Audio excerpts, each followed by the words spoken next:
Apil, sige. Halo, di kami diri si Tiko para ni sa environmental pusulit nato diri sa Altam Reduce Village, ang home base ug headquarter sa atong Ilihom community. Karong mga orasa, February 8, ikaapat nga buwan sa atong community. Diya Spirgrina diya.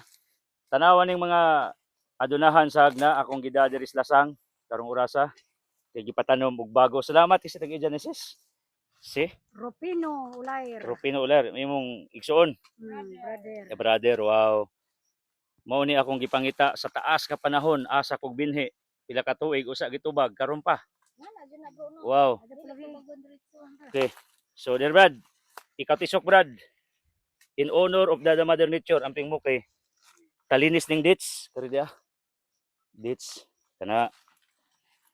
So bago. Atong gipa-exercise nis Brad Pino, Brad Tico. Kana. Okay. Kaya wala na exercise. Okay, sige ragling ko dito sa kuan.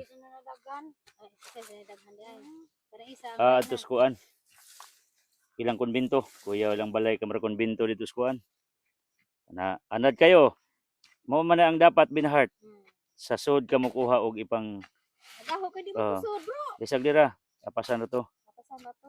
Kay og ari kas gawas mo bantek man mo balik uno. Ay, nga na dahil na, bro. Og ari sa sulod kamo kuha og juta, mudako siya. Then Humok. humok. Oh. Wow. Humok This ang is isa. for our environment. Bago. Bago. Bago sa in English sa Pansin bago, mo. new siguro. New na kay bago man. Bago.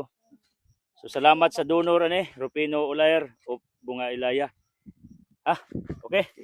Pagpalain. Tiko. Tiko. God bless, God bless. God bless.